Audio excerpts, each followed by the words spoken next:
एक viral video, एक public का इल्जाम और एक जिंदगी जो अपना सच बता पाती उससे पहले ही खत्म हो गई।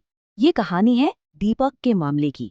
एक ऐसी कहानी जो हमारे आज के डिजिटल जमाने के बारे में कुछ बहुत ही मुश्किल सवाल खड़े करती है। सोचिए जरा, अदालत में अपनी बेगुनाही साबित करने या पुलिस को अपनी बात बताने के बजाय एक इंसान ने मौत को चुन लिया। क्यों? क्योंकि सोशल मीडिया की जो अदालत है ना, वो अपना फैसला बहुत पहले ही सुना चुकी थी। और यही सवाल इस पूरी कहानी के दिल में है।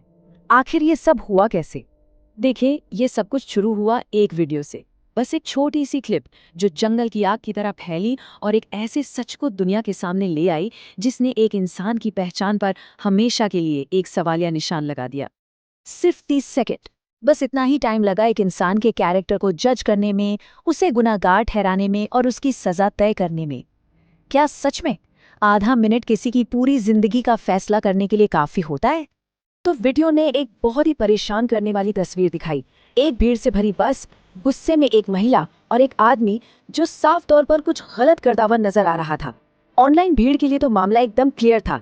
ये हैरेसमेंट का जीता जागता सबूत था।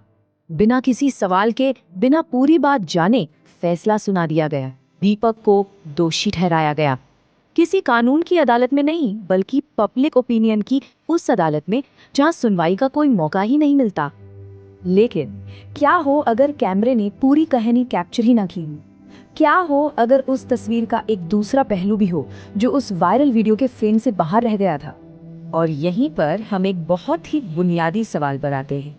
क्या 30 सेकंड का एक वीडियो वाकई किसी की नीयत, किसी के किरदार का पूरा सच दिखा सकता है? या फिर हम सिर्फ वही देखते हैं जो हमें दिखाया जाता है? यहीं पे कहानी दो हिस्सों में बट जाती है। एक तरफ है वीडियो का वो सबूत जिसे झुटलाना मुश्किल है और जो सीधे सीधे हैरेसमेंट की तरफ इशारा करता है, और दूसरी तरफ है चश्मदीद गवाह, मतलब बस के कर्मचारी और दूसरे पैसेंजर्स, जो एक बिल्कुल अलग ही तस्वीर पेश करते हैं। वो बताते हैं कि बस खचाखच भरी थी, इतनी भरी कि गलती से किसी का छू जाना मुमकिन ही नहीं बल्कि लगभग तय था। तो फिर यकीन किस पर किया जाए? एक मोबाइल कैमरे पर जो बस एक पल को कैद करता है, या उन इंसानों पर जो उस पल का पूरा कॉन्टेक्स्ट दे रहे हैं? क्या कोई टेक्नोलॉजी, कोई कैमरा वाकई में एक अनजाने टच और एक जानबूझकर की गई हरकत के बीच का फर्क तय कर सकती है? दीपक का मामला सिर्फ एक अकेले इंसान का नहीं है। ये एक बहुत बड़ी और ज्यादा खतरनाक सच्चाई का एक लक्षण है। डिजिटल दुनिया की अदालत, एक ऐसी अदालत जिसमें ना कोई जज होता है, ना कोई जूरी और ना ही अपील की कोई गुंजाइश होती है। ये हम सबने होते हुए देखा है ना? कोई वीडियो वायरल होता है, हैशटैग ट्रेंड करने लगते हैं और अचानक हर कोई जज और जूरी बन जाता है। इसी को कहते हैं सोशल मीडिया ट्रायल, जहां फैक्ट्स की जांच होने से बहुत पहले ही ऑनलाइन भीड़ अपना फैसला सुना देती है। एक पल के लिए बस सोचिए, लाखों अनजान लोग आपको दोषी मान रहे हैं, आपको भला बुरा कह रहे हैं, धमकियां दे रहे हैं, और ये सब कुछ हो रहा है सिर्फ एक 30 सेकंड की क्लिप के आधार पर। शायद दीपक को भी यही लगा होगा कि अब सच के बाहर आने की कोई उम्मीद ही नहीं बची।